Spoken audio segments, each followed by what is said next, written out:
arrangement done by Ushida. Oh boy, I want everyone to notice our retired professor from Japanese, Ushida. She's a master flower arranger, and I must say it's very, very beautiful. But that's where the food is, so help yourself we don't want to go home with any of that, so help yourself to whatever you like. So it's a pleasure to introduce Professor Ulf Schütze. We've been friends for a long time, kind of casual, but then we're actually, as I'll explain in a second now, really involved together quite rigorously in a software development project and a research project, which I'll describe in a second. But first, let me say a few more words about Professor Schütze. He was trained at UBC, University of British Columbia, delightful place up there, and then he was able to get a job just across the ocean, basically across the ferry in the University of Victoria, which if you haven't visited the Victoria Island, it's quite stunning and well worth it. Not in this month, wait until maybe June, May, June, yeah, and then it starts to be really absolutely gorgeous. So he's been there for now 14 years, and he is a professor of second language acquisition, but also kind of with a dual appointment in the German and the Slavic department. And so he does a lot of German studies. And his interest really has to do with how we learn vocabulary. And he's got this terrific book published by Cambridge University Press that came out in 2016. And Ulf sent me a copy, and I actually wasn't at the time aware of his work in vocabulary studies. I read the book and I was just knocked over and wowed. And since then, we've been really actively working on a project that's kind of a little bit of carrying through an act of kindness for a software developer who died recently, Miles Becker. And he started a project called iVocab. And some of you know of it. It was programmed in a very primitive way, but the concept was actually quite sophisticated. And Professor Schütze himself got interested in the project because he felt that the basic concept was moving in the same direction as some of the conclusions of the research that he had done. And so we've now been able to secure programming support from our own IT department, the service department, IET, which is what's that all stand for, Christian? Sorry, Information Education. Information Education and Technology. And actually the programmer for the project is sitting right there, Christian Coulon. And our goal, just as a coming attraction, and Ulf is one of our collaborators and actively working on the German part of it, but our goal is to create a vocabulary authoring platform. So this is not just a little knockoff program, but actually something that you as an instructor could create an Italian collection or a Portuguese collection. And to that end, we are also programming virtual keyboards. So the program will end up doing two things at once. It will teach you how to type in the language. Obviously, some languages are fairly easy to type in, but other languages like Punjabi and Arabic are rather complicated to type in. And so we're developing virtual keyboards, so as you work with this vocabulary program, you'll also learn how to type. It'll show you how to type. It'll teach you how to type. It'll do both things at the same time. And so eventually it'll have a quizzing function and then give feedback both to the instructor and the student. So we're working on that. We're in an alpha stage, and no promises because software development always takes a longer time. But all of us here, you can see in the room, are working on it. Also Lillian Jones there from Spanish is working on this. And we hope to have coming attractions soon, and at some point in the near future start to train people how to use the system. That's our goal. It may take us longer than you think necessary to program, but programming takes time to work the kinks out. Meanwhile, we're trying to do it in a way which is consonant with best practices and what we know about processing how the brain processes vocabulary.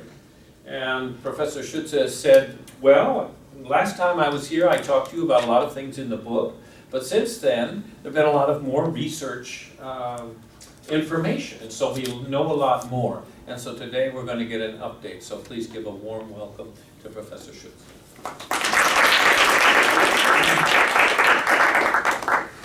Yeah, thanks Robert for the kind introduction.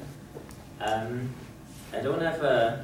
never talk with the script, so if you have any questions during the talk, feel free to interrupt. Just gotta get this working here.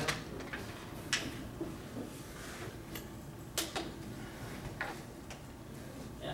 There we go. Just pull it out and put it back in. And as Robert was saying, my research interest is mostly in psycholinguistics, so like what goes on in our brain when we process language. And there's still very little we know. A few years ago, like maybe 10 years ago, we were about 10 to 15%. Now we're moving more to about 15 to 20%. But interestingly enough, the book came out just about 3.5 years ago, and there's been a lot of new research. So don't be put off if the beginning it's a little, I explain it in words I hope everyone can understand.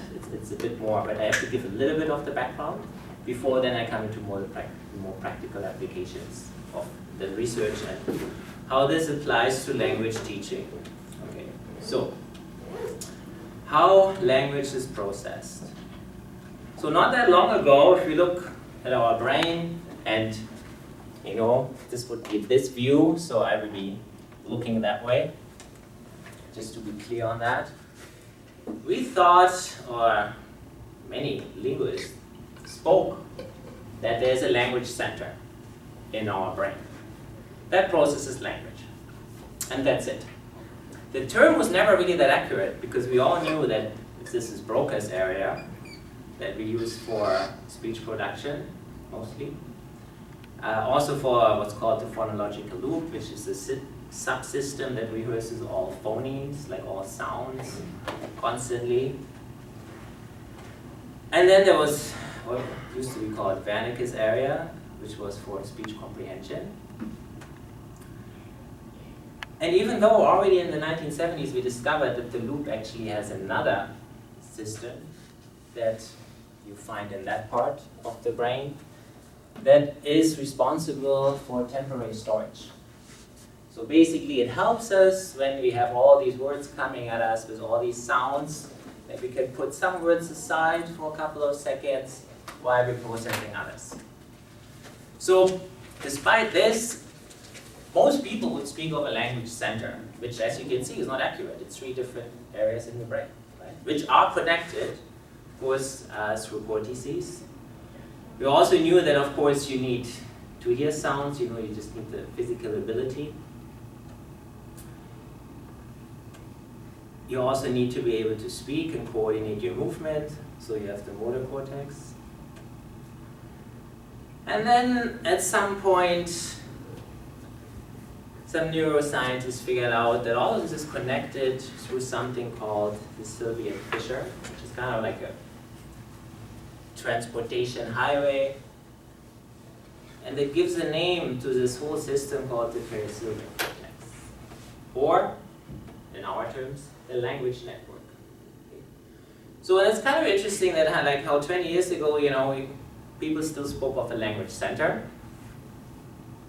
While we were already developing this model and looked at the brain and that it's not just the center, there's a whole network that is very active and is very connected. Now, in addition to that, particularly neuroscientists and cognitive psychologists have long explored what's called the limbic system, and I'm sure a lot of you have heard of that as well. It basically means that you have the hippocampus, which is responsible for creating memories. So at any time we want to study vocabulary, we actually want that word to remember in the future. It will go through the hippocampus. It will create a record of the word and then store that word actually right next to it. It's a safeguard. It's not stored in the hippocampus. In case the hippocampus is damaged, that has been shown with patients, we're still able to speak because the words are stored separately. Of course, they cannot learn new words, but at least they have what they had before. Now, part of the limbic system is also the amygdala, which I'm sure you've heard is part of the emotional processing, and kind of like a relay station that is connected to a lot of things through these cortices that you find about there. And then the senses, right? So you have the olfactory bulb for smell, you have the occipital lobe, which interestingly is at the opposite side. So as a reminder, our eyes would be somewhere here, we were looking that way, but the area in our brain we have to process is actually at the very back. Again, it's a bit of a safeguard. And of course, the auditory cortex again. So this whole system is also a network. It's a network for memory, the senses, and emotions. And obviously, because it also has the auditory cortex, and it has something called the thalamus, which is like a relay station, it is very much connected to the perisylvian cortex. So what that means is, in a graphic, we put this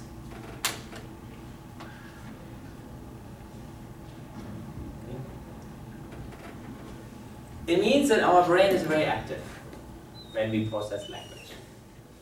It's not just Broca and Wernicke. It's not just production and comprehension. It's so much more. We have two very dynamic, complex networks interacting with one another. Okay? And that is, thanks for bringing that. Oops, sorry. That is the whole point. What I try to put on the book, it's like blue resembles language, red resembles emotions, yellow resembles memory. Okay? It's all connected. So now you don't have to read anymore. That's pretty much the summary. But it's kind of interesting that even if you're not a lot of language teachers are actually kind of not necessarily interested in psycholinguistics because it's kind of abstract. It's very complex. And they're more interested in the practical applications, but I still think it's kind of helpful to just know a little bit of what's actually going on in our brain. So when you make decisions, you can actually figure out if this would actually help the student and how the brain functions, or if it would actually work against it. And the main message is that it's really this, our brain is so active by just processing words and language, meaning there's a lot of things we can do to make it interesting and motivating for students. So when you look at it at a smaller level, neuroscientists have long figured out that it's a very complex process of neurotransmitters, proteins, enzymes, and genes that are all involved when we record information. So basically any sort of information is coming in, then goes through these networks and through a series of neurotransmitters who all have different functions. And eventually, it's a matter of a nerve cell, and we have hundreds and hundreds of millions of those. Although, of course, only some of them are actually for language.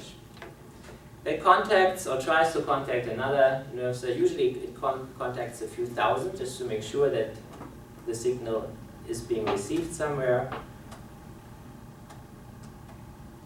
going all kinds of ways, and in the end it's a matter of how much it's actually stimulated, in what way the information is transported. So if the signal is actually received by another cell and then moves through the network, if there's enough stimulation that eventually the record is created and then stored so you can retrieve it afterwards. Okay, so that is the basic principle. So what that means is that it is very helpful that you rehearse information and you need to repeat it. The incoming information, when you hear, like in any foreign language, you hear someone is talking to you and there's something you don't understand. It is very, when it comes to words, it is very helpful to actually repeat it. It might be really boring, and most often it is, but it would help. Right? So if you tell your students, listen, you know what, here are the words for this week, just learn it. A very effective method is to simply repeat it a few times. It's also important to know that the same applies when we actually try to speak. So when we try to recover what we already know, it's the same process that all this information is being brought up and it's constantly rehearsed in Broca's area until a match is found between the words, the sounds, the grammar, etc. Now you have to use it properly. So there's a lot of research on what's called spacing. So that is basically the question on if you repeat information, how should you actually do it? Should you just repeat it over and over again? Should you take a break? If so, how long should the break be? Should it be longer? Should it be smaller? Etc. There's been by now about 300 or 350 studies done since the 1970s, mostly in cognitive psychology, also some in second language acquisition. And they all agree that repeating information over and over again in short succession is not very helpful. And we can see that when we look at how the brain interacts with these two networks. You can see how you repeat it 2 or 3 times and then it's actually good to take a break. So if you have a whole bunch of words that you would like to have your students learn, and they ask, well, how should I learn it? Then the answer is, well, you start with it, but then you put it aside. If you try to learn all these words in a very short time by repeating it over and over again, you actually do more damage than you do good. Because by the end of it, if you try to learn vocabulary for, say, something like 2 hours in a row, you're so tired that you've forgotten everything you started with. So the question is then, how should you actually space it? Now that kind of depends a bit on, of course, the type of words, but it also depends on your goal. So if it's a very short-term goal, so you need to learn quite a few words quickly, then it would be very helpful that you actually only take very short breaks. So if this would be today, you would kind of have, say, 40, 50, 60 words that you can easily do that. You go through them twice, then you do it again tomorrow, then you take a day off, and then you do it the next day, and you take another day off, and then it's a good chance you do remember most of them if you need to. However, an issue with that is that because this sort of memory is built quickly, it's still not very settled. So if you run any tests or experiments, just about 2 weeks later, you find out that quite a few of those words have been forgotten. So it's a very short-term game. If, on the other hand, you want to learn all these words to actually build a foundation very solidly, well then it's basically you learn your 50, 60 words today, take a break, then again tomorrow, and then every 2 days, or even every 3 days. So you space it out a lot more. It will take a lot longer to build, but the probability that you actually remember those words weeks or months from now is actually higher. Ideally, this is what this is supposed to symbolize, is that you have a combination. So you start with short breaks, and then eventually you turn into like a more regular interval. Now, those of us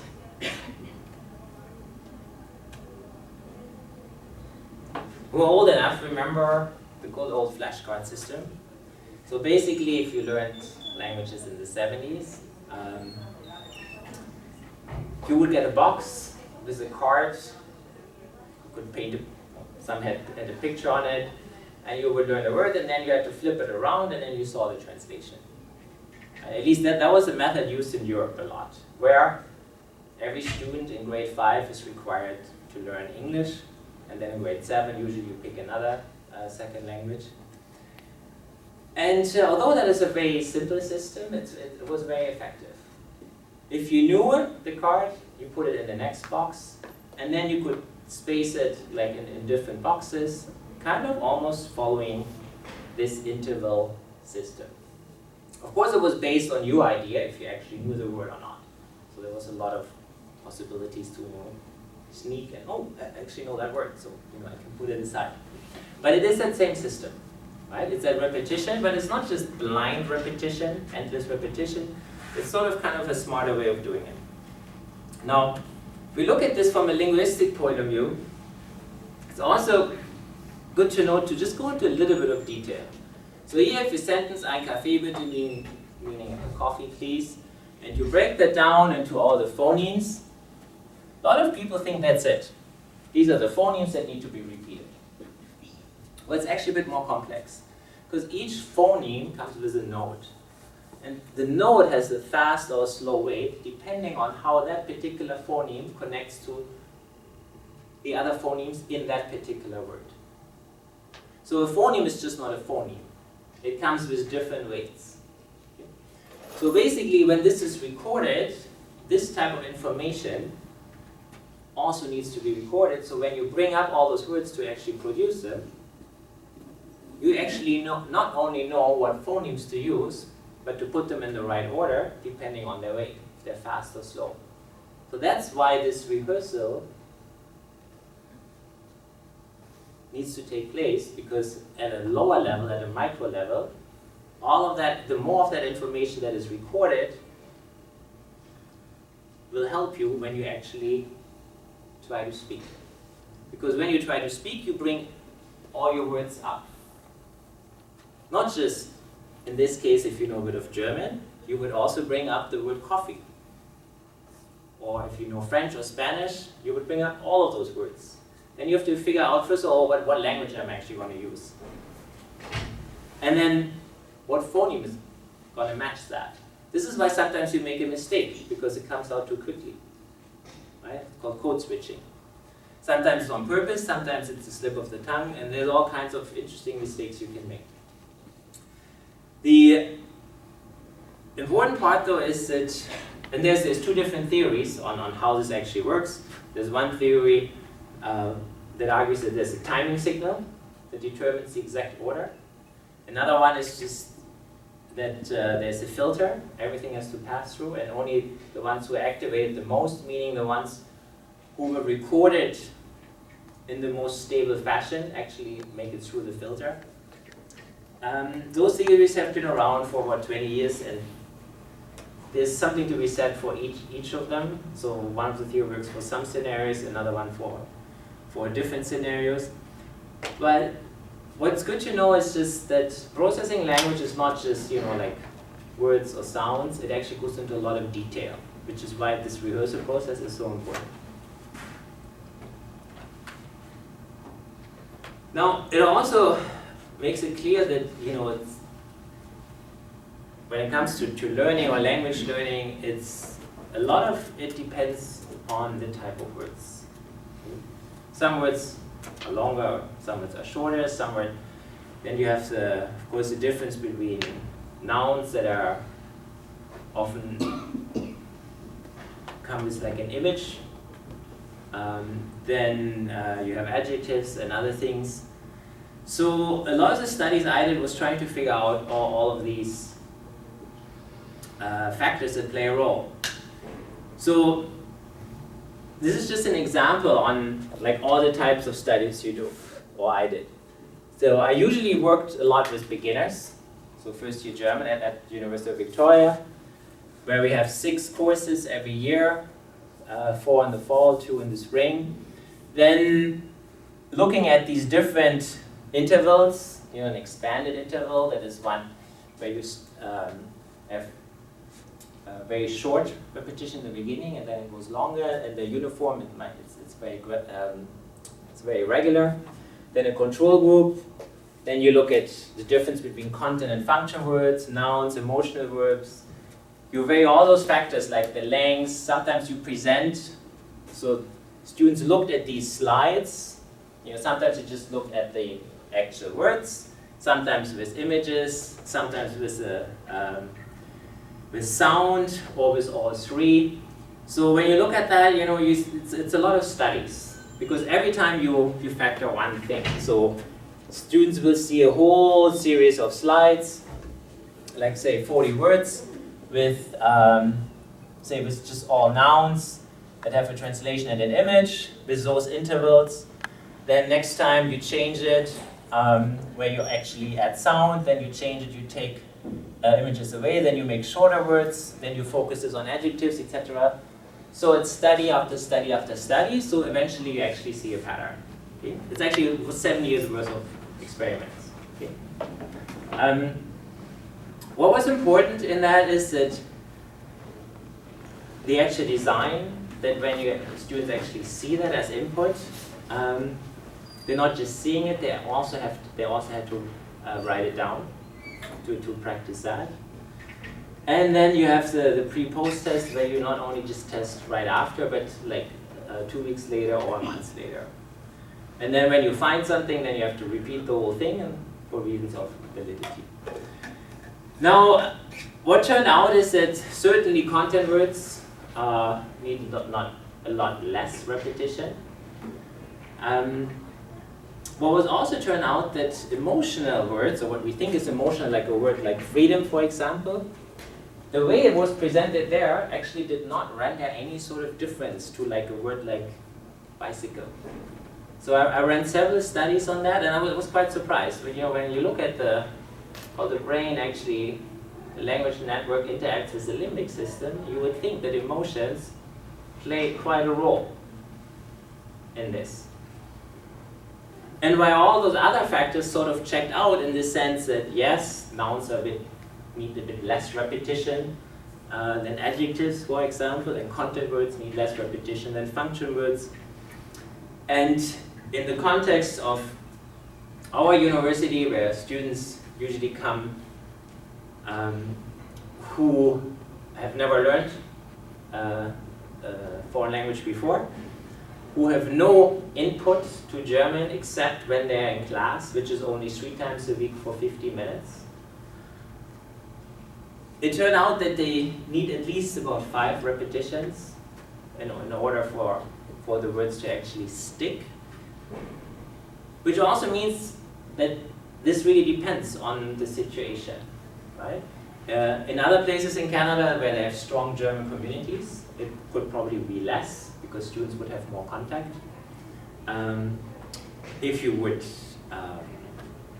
do these experiments with students who are learning German in Germany, it would definitely be less repetitions. So you kind of always have to take into account where you are. So 5 is not just a number that works for everything, right? It's a number that works in this context, but it's a principle that matters. So the one interesting thing to come back to is that, like, why did these, the emotions, that when you look at the brains, seem to play such a role? Like, why did that not render any sort of big difference? Were students successfully, at the same success, remembering the bicycle compared to remembering a word like freedom, both presented with image and audio, running through the different intervals, doing all the studies? Well, one thing is, when we recall information, is that we have to distinguish between what's called rote learning. So that is just a very isolated learning. You just learn the word and its meaning, which is very effective if you do it at the beginning, when you're just starting to learn a language for the first time, and you're trying to build your vocabulary, because you have all these words you actually have to go through. And again, you have to, depends on the environment, on exactly how efficient it is. But then there's this other type of learning, it's called incidental learning. That is more contextual. It's through texts, it's through a lot of reading. It's not very efficient because you actually have to go through a lot of material to actually pick up some words. So the question is always like, how do you move from one to the next? Like when you go from first year to second year to third year.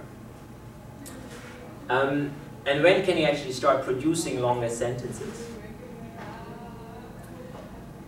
But what came out of it in the end is that there is this gradual development from isolation to context.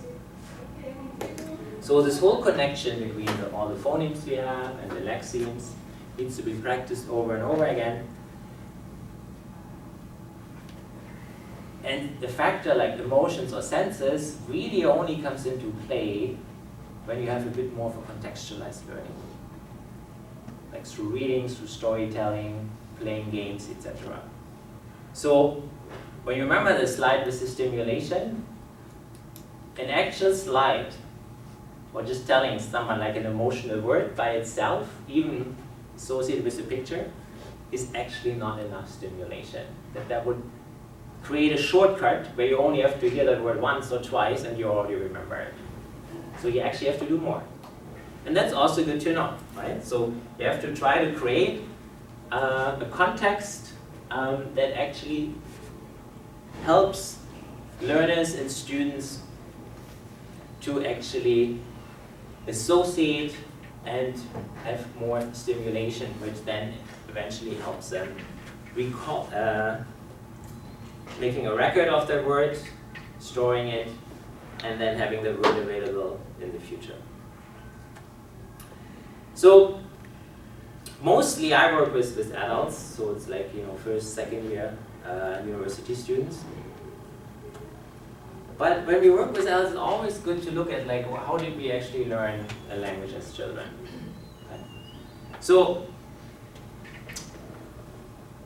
as children, stimulation is huge. Everything is new. It's a sense of discovery. You learn the word apple, you touch it, you smell it, you bite into it, it's great, right? There's a sense of play. So the brain has no problem just like absorbing all of these words that are coming in, right? Those who have children know like around 2 years or so, it's actually called the vocabulary explosion, when children just like start to speak and speak and speak because there's all this information there, right? It's kind of obvious. The problem is, as an adult, this is your typical stimulation. It's a lot less. So now, I didn't want to always use German examples, so the one French word I know is pomme. I think it means apple.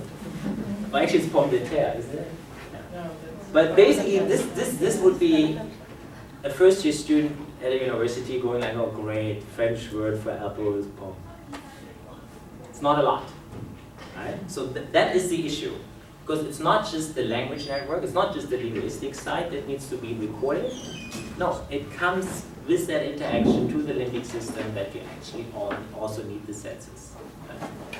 So of course an easy way is to do, you can just, when you look at these speech streams that are now coming at you as an adult or first year student, of course you can say, my students, if you would be my French class, I would each of you bring you an apple so you can bite into it again and touch it and smell it, which would not have the same effect because you already know what an apple is, but it might help, but it's also of course not very efficient, right? So we don't have that much time to actually on each individual word to spend with students.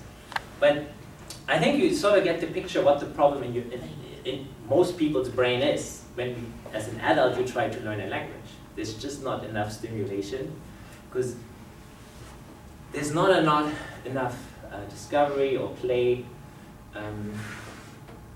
to go with. On the other hand, when you look of an abstract rendering of the brain, and blue would resemble the language network, and red the limbic system, is that as an adult you actually use the same networks. And I'm saying that because there's all, when you read sometimes in a newspaper, it tells you, well, if you learn a language at a certain age, you can't learn it anymore, which is not true, actually. You still can, it's a lot of effort, but you can. Or you use a different part of the brain, which is also not true. You actually use the exact same networks. But of course, within those networks, you start building new connections, right? But it's the same sort of highway you use. You just add on to it. Not sure if you can see it. Now you see all those other blue lines coming, yeah, and the red ones.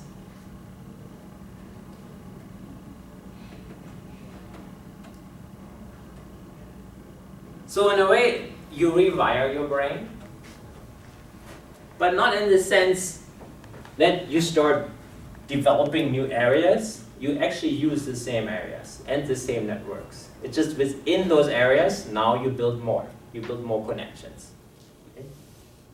One thing that's kind of interesting is, and I think that's where a lot of this misconception comes about, that when you learn a foreign language as an adult, it is often said that you use a different area of the brain. Part of that has to do, I think, that there are studies that are done on Broca's area, and they actually show that bilinguals who've grown up with 2 languages since childhood and continue to speak that, they actually, within that area, use the same part of Broca's when they match morphemes, so for grammar, to lexemes. Whereas if you start learning a language at a later age, it's in a different part of Broca's area. So there is a separation, but it's within Broca's area. It's not that you actually create a whole new area. And again, that's one of the reasons why we still only know about 20% of what's going on, because those details, the technology, all the neuroimaging is simply not detailed enough to actually look into that. Okay? A big problem with all the technology is that the best resolution comes from MRIs, where you have to be very still. So you actually can't even speak. So it's all just on recognition. Now there are other techniques they're called magnetic mismatch, where you do an fMRI before and after. So you can actually have some exercises where you can speak. The problem, of course, there's a bit of a time delay. So you're not quite sure how accurate that is. But again, you see how active the brain is. Also, when you learn a language as an adult, sort of rewiring it. And as a first conclusion, we can comfortably say that the way the brain supports language learning is if information is repeated, even if it might be boring. That you need to not just listen, but you need to constantly produce when you learn words. It's good to have some sort of spacing. It depends a bit on the type of words, on how many repetitions you might actually need, and of course it depends on the individual. And there's definitely something to be said about utilizing the senses and the emotions. The question is, of course, how? And one of those avenues that was, I don't know, 10, 15 years ago, longer, was where people were very hopeful is to use technology. And when you have that old idea of learning a language,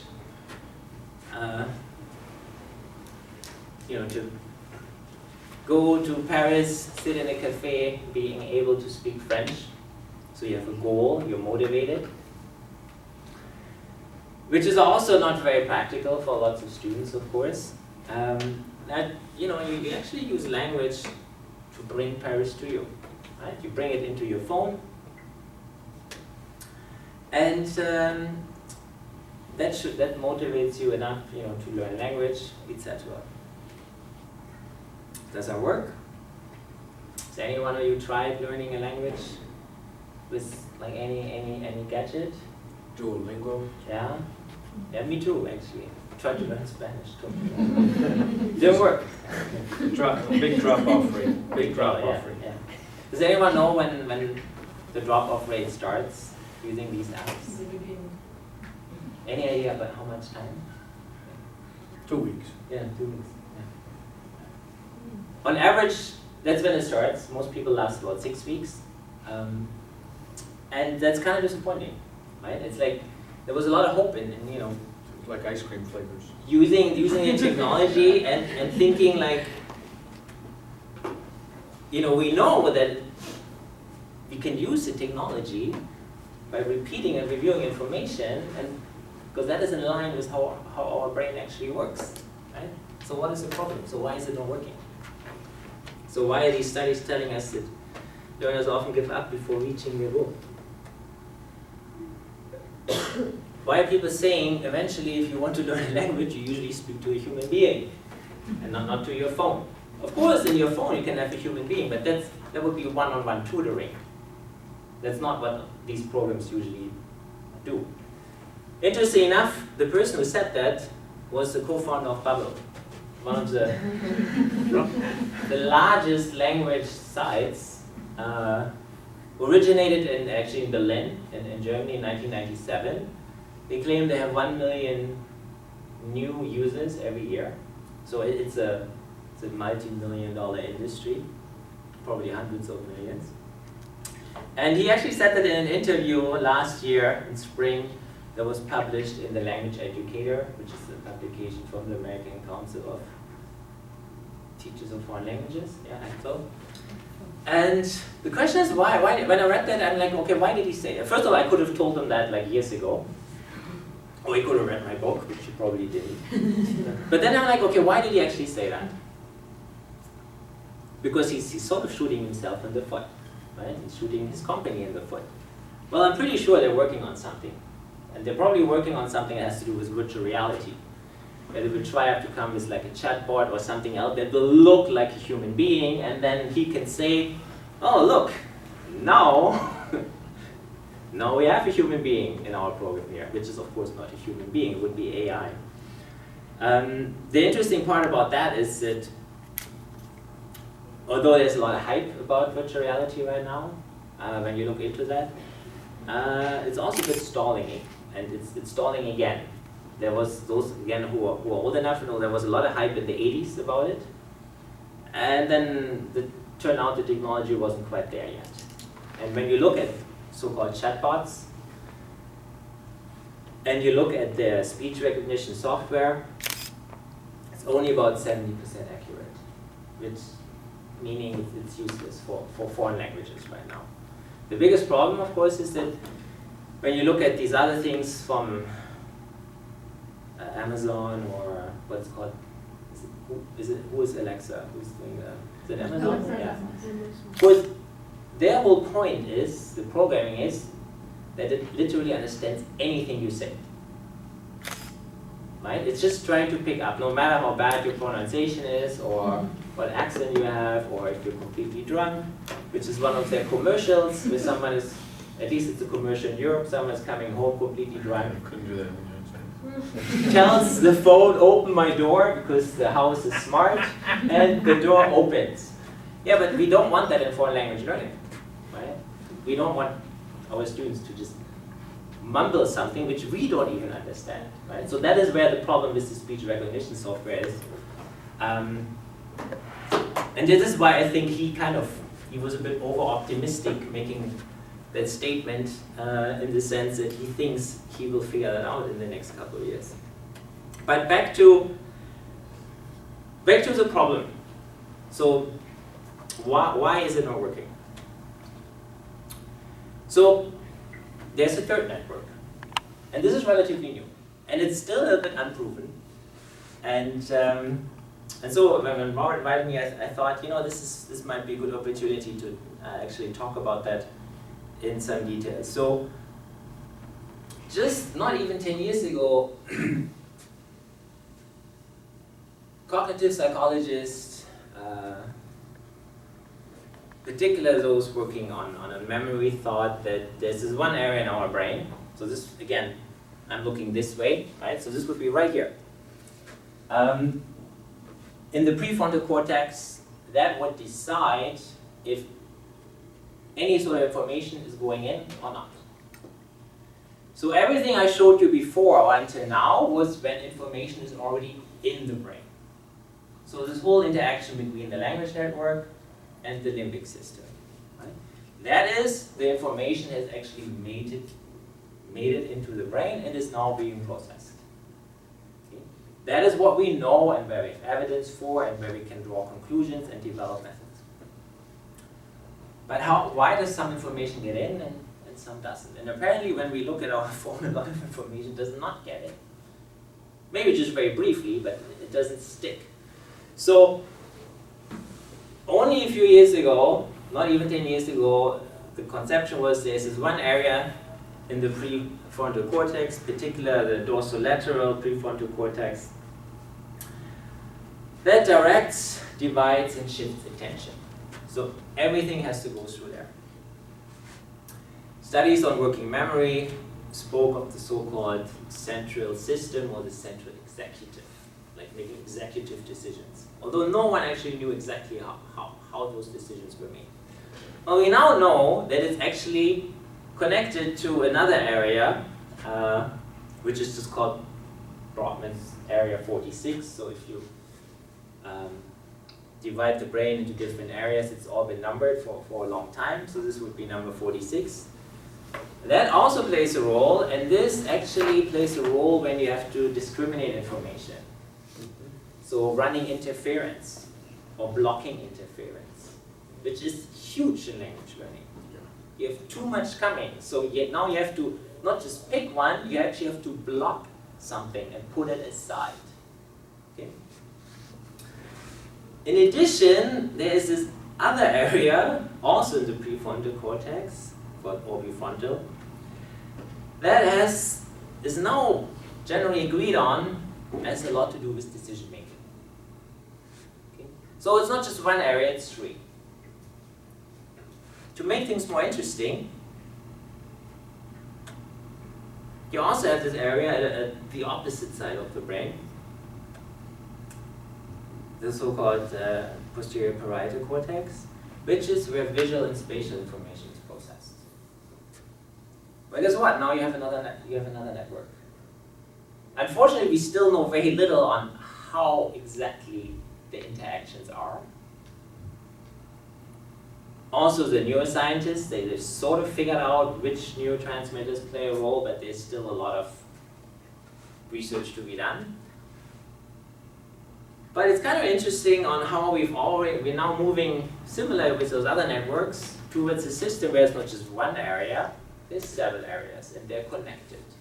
So obviously that means that if something goes on in those areas, they can be very beneficial, so meaning that can actually motivate us to pay attention so information is getting in, or it can block it.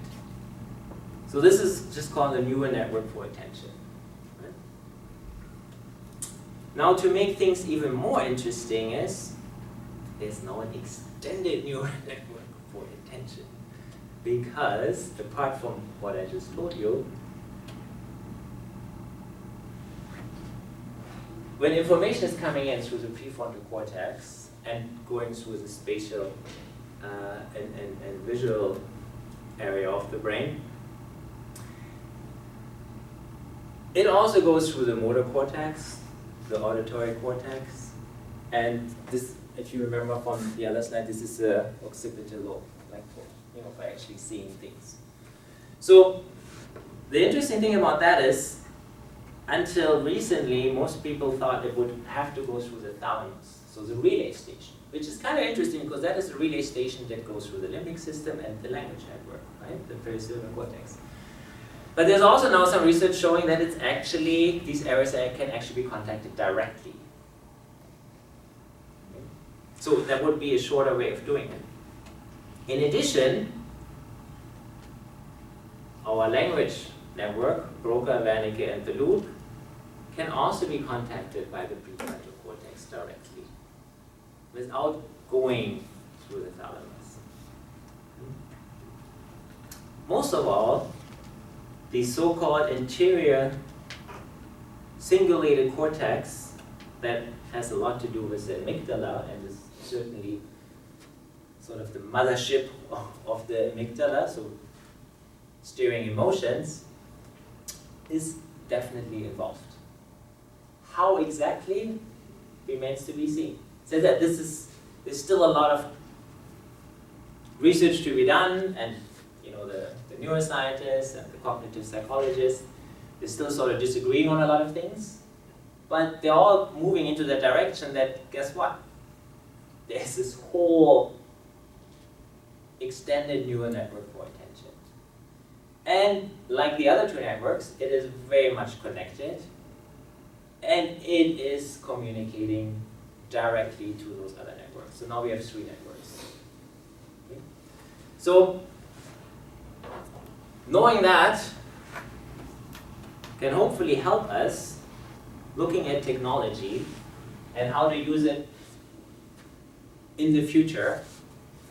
So we are actually motivated. So on this side, I put what we actually know, right? This is language processing once it's already in the brain, okay? We can put a check mark behind those things. We know if we have a sort of methods, follow those recommendations, it would certainly help. What we still need to look at is motivation. So how can we stimulate this whole network? That has a lot to do with feedback, of course, this tracking progress, and this, what I said earlier, the gradual development from isolation to context. So I put that in black because A, that is not really my area. I leave that to other experts, like Robert with his new book, and graduate students who I'm sure have great ideas for their theses. But if I was a graduate student right now, that's what I would look into. That is, the big challenge right now.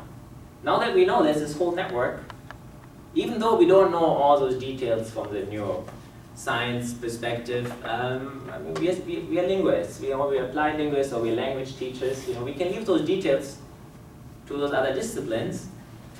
We can look at the things that we are good at, like how can we motivate? What part of this network can we motivate that would actually help us? What kind of feedback can we give? How can we do this whole development from isolation to context? And most of all, how can we use technology in that? Right? So language learning will be a bit easier or more beneficial for our undergraduate students in the future. So the key challenge there is the sustainable attention. Not just for a few seconds, but longer. Of course, you can say, learn like a child, have a discovery, play games, tell stories. Those are great ideas, all great ideas. Can you do that in a classroom with 30 first-year students? Often you can't. But can you create some game, or some app, or some tool? Maybe.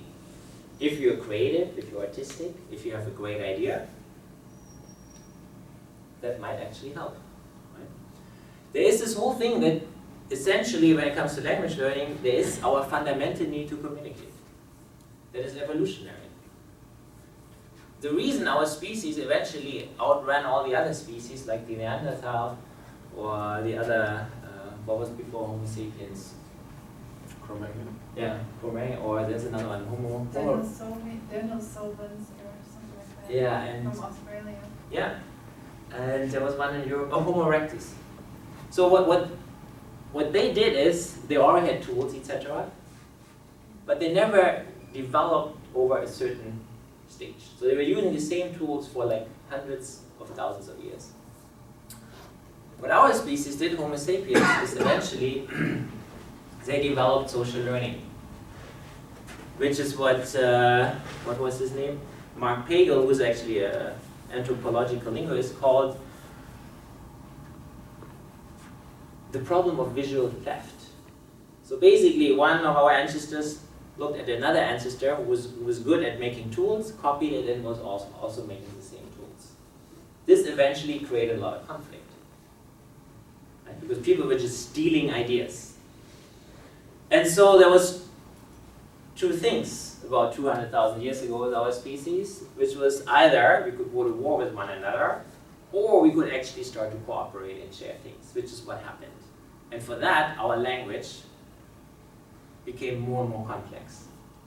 Going like, listen, you know, I'm good at making arrows to shoot and kill something, and I can see you're good at making, like, I don't know, a pot, so where we can put whatever I kill in and then cook, right?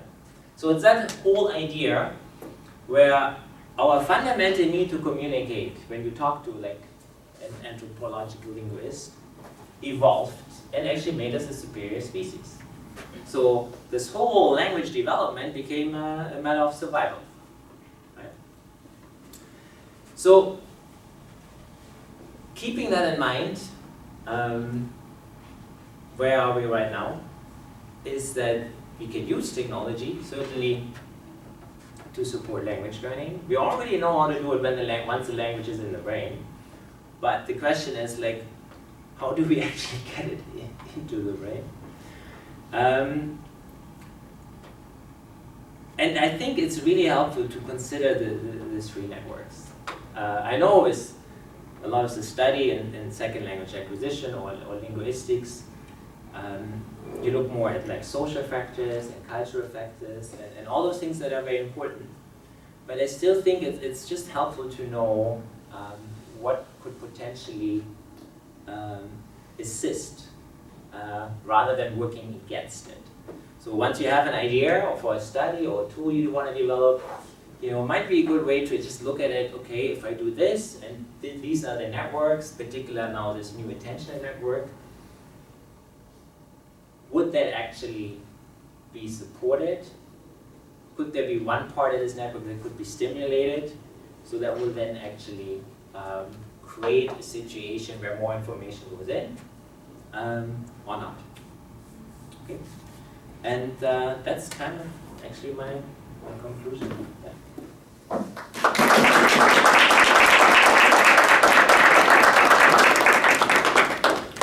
There's got to be some questions, so please.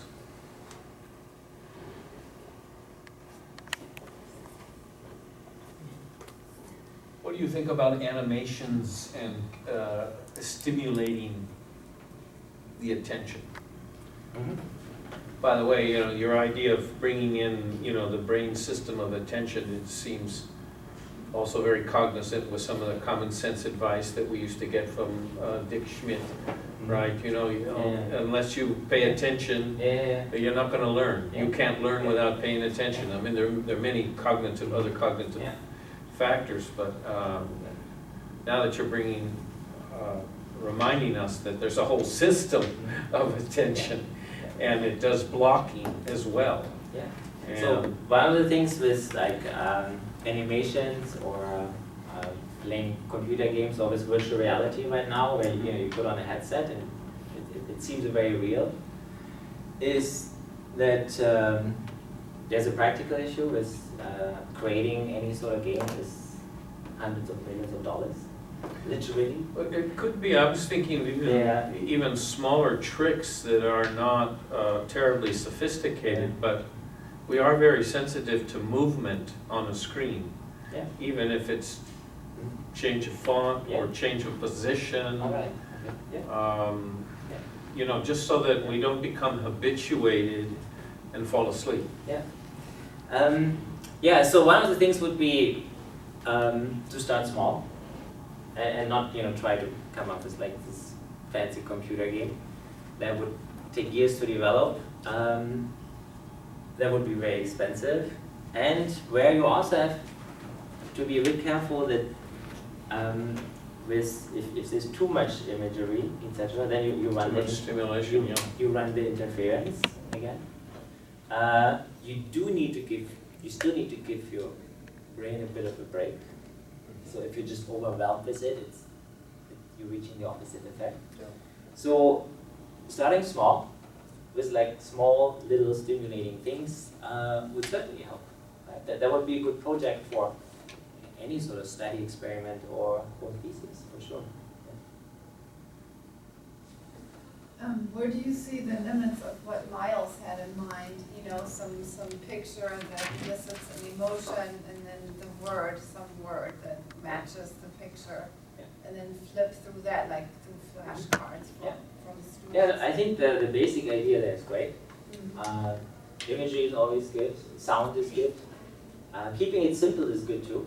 So you don't want like a screen that is too busy. There's too many things to look at. And but the basic principle of when I was here 2 years ago and I looked at what Miles had sort of in mind, like the interface, I thought was excellent, which is why I was so interested in it and started talking to him. One thing that would like need to be developed a bit more is then like how often you go through that interface or the words, because just looking at it once will not be enough. And feedback. Even though I was gonna say I think he already had something in it where you could actually type in the words for production, which is really helpful. But then the question is, so that's a very good start, but you have to take it a bit further. How do we actually, like, how often do we actually go through those words? What kind of feedback do you get? And how do you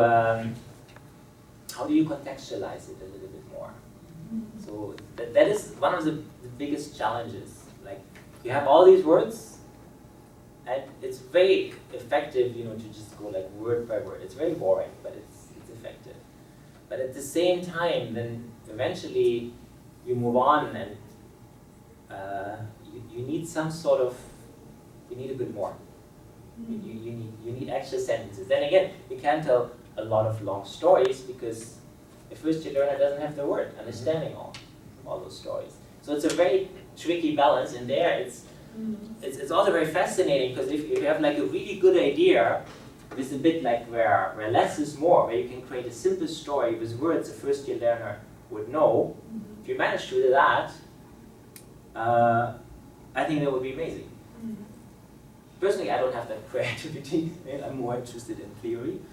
But if you find a way from this, moving from isolation to context in a moderate speed that goes along with how your students learn, I think then you have a real potential for your students picking up more and more words.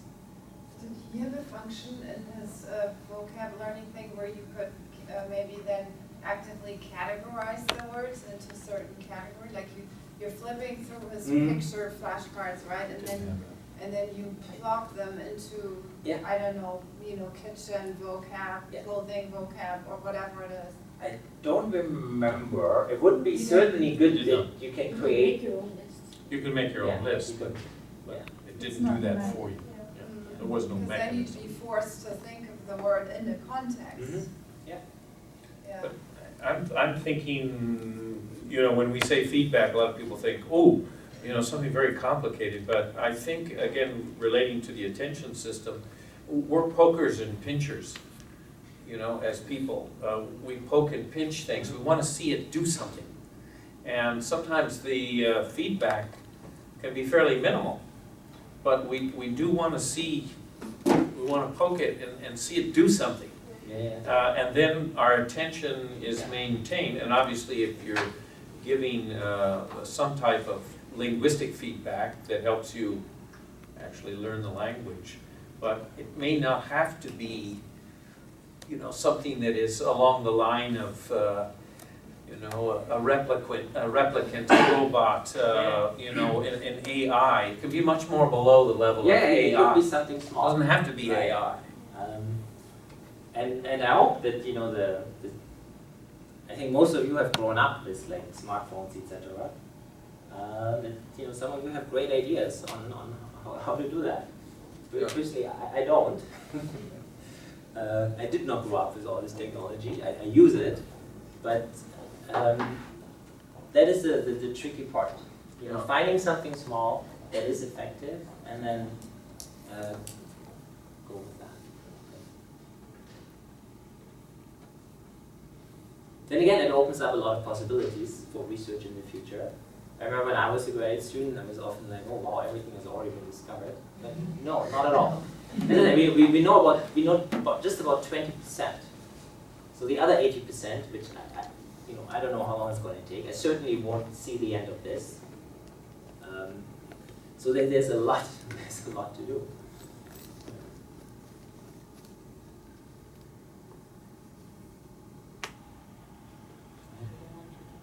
20 to 5. More questions?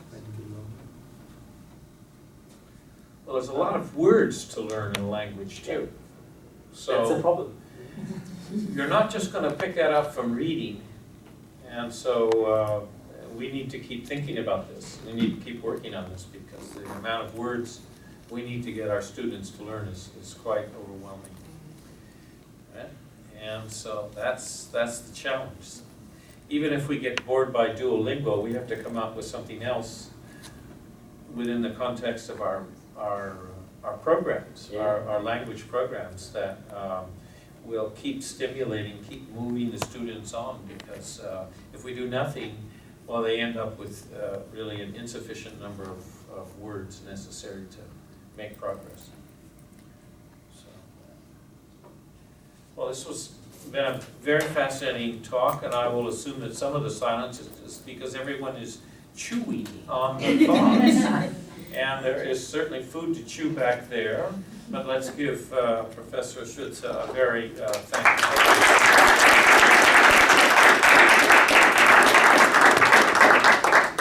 And he's right there if you want to talk to him.